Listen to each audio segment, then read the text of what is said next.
Okay, are you happy to see me back? Okay, so this is like I don't know how many series of episodes that we have been doing. I don't really number the episodes because I take it as an ongoing thing, and I realized like throughout the every day and every month, there's always like new things to be talking about in property. And I in this 1-2 weeks, I've came up with many kind of topics that I think that is really interesting, and I haven't been talking about it, and I feel that it's something that I can actually spend some time to discuss with you. Okay, anyway, I just want to I received some very weird comments on my YouTube channel, and I realized that I just want to be very direct. Sometimes if you look at my title, right, is people says Aaron, your title is misleading. To me, it's like, come on, this is a YouTube channel, and my title doesn't really my title is not a statement, it's not a facts, it's just a title that you really have to watch the video to understand it, you know. So if you didn't watch my video, then you say my title is misleading to you, then you may just want to check out the content, because the content is correct, the content is factual. Okay, I'm not here to give you some very professional researcher analyzer advice. If you realize in my videos, I'm just sharing a lot of my experience, a lot on my knowledge, and a lot of things that I experienced with my customers and the other Singaporeans or other people in Singapore, the other buyers and sellers experiencing. So I'm not a very I realize my videos are very straightforward. I'm being very frank. I'm not here to paint a nice picture or paint a bullshit picture and everything. So I mean, just watch my video. If you don't like it, it's fine with me, you know.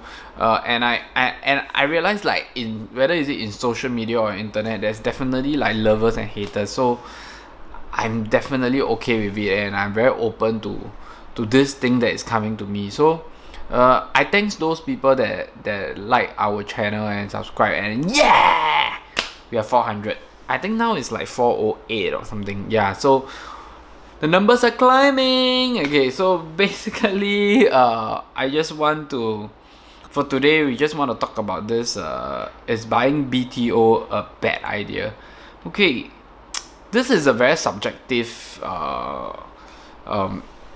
discussion, because I actually have and realized a lot of young people or a lot of second timers BTO. So what do I mean by second timers BTO? Meaning, like, for example, I seen a lot of first timers, meaning young couples. Instead of thinking like whether should I go for a resale property, they will definitely tune the mindset on what is available on the BTO market. So the reasons that they give me is because BTO is new. They deem it cheaper, and I think everybody wants something new rather than having a second-hand thing, or having to live in a place that is already lived by someone. You know, it's like buying something, a second-hand thing, and like buying a new thing. There's a very big difference. So a lot of young couples, first time, the newlywed couples, this is the mindset. They are going for like BTOs because of this reason, because it's new. They also deem it cheap, because if you compare new plus cheap compared to resale, it's actually quite cheap in a certain extent. And many of them moved to the resale market because they couldn't get a new launch, or they couldn't get a new launch at the location that they want. Okay, so to me, buying a new launch is not a good or bad idea. To me, is we firstly have to understand the BTO concept. You see, a BTO is like a subsidized. A resale grant is also a subsidized. So today, if you take a BTO, it's like taking a resale housing grant, because you will not be able to enjoy it on a second time. So for example, if you take a BTO today, right, then you go and take a resale, then you, after the BTO you sell, you are not applicable for the resale housing grant anymore. If you take a BTO or you take a resale housing grant, then you, after you sell away, you go and take a BTO, you still have to pay levy. you take a BTO, first BTO, then you sell away, then you go take second BTO, you also have to pay levy. So actually the BTO and the resale housing grant is very equivalent. It's just that at the BTO you're getting something new, and the resale housing grant you're getting something second hand.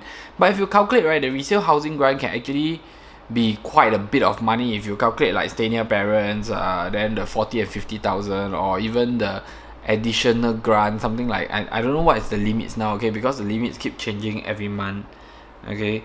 So I think it's very equivalent, and it's really up to you whether you want to get, where do you want to get. Because you see, the thing about BTO is the toilets will be the same, meaning that your neighbors, everyone is having almost the same toilet. And the only thing that I know that is not being given is like the kitchen. So kitchen you have to renovate yourself. Then the flooring for the BTO is already done. For resale, it's really subjective. If you're getting something new, you see this is the thing about resale. Resale, right? If for young couples when they buy, I mean, to be frank, if let's say you are a young couple, you buy, are you sure you're not going to renovate it if it's a nicely renovated unit? I'm sure you're going to still do a bit of touch up, change the toilet bowl, change the toilet bowl cover, and all these things. So this is what I commonly found out from like the newlywed couples. If they get a resale, they will still renovate no matter how beautiful the house is. And for young couples, right, if you tell them that, hey, why not you get something that is not renovated, or something that is like quite run down, and you spend to renovate it, but you save at the buying price, right, it doesn't really it's actually not acceptable for them. Because I realized that as a first time buyer and a second time buyer, the big difference is the first time buyer is a lot more careful, and the first time buyer is more aware of like first impression, but the second time buyer is more aware of instead of the first impression, they care more about the layout, they care more about external factors, because they feel that they can renovate the place. But the first time buyers, right, if you bring them to a very locked house, a very run down house, and you tell them that, hey, this is a good buy because the price is low and you can renovate it, normally it doesn't really work for them. Normally they will get like a bit disgusted by the first impression where they walk in. So I think between the first time and the second time or third time buyer, there's a lot of differences. Okay, so to me, BTO and resale is almost the same really. It really depends on how you see it also, because it's still a one-time subsidized. Okay, so plan your finance properly. What I feel is that, let's say today, right, if you get a BTO, then you have to plan, because you see, let's say today I'm 25.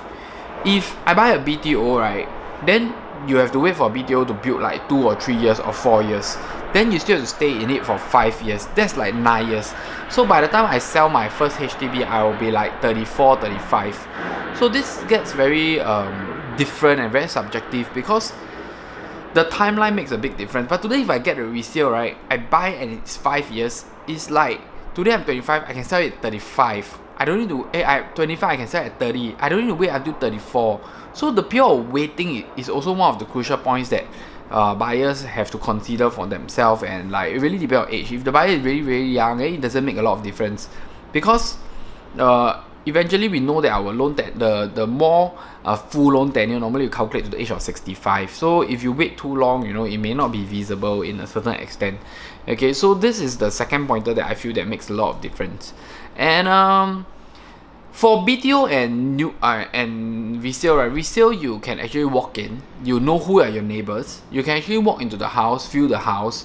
But for BTO, it's like a new launch condo like that. You have to buy really through the floor plans, really through the site plan. You really need to see and understand the plan well.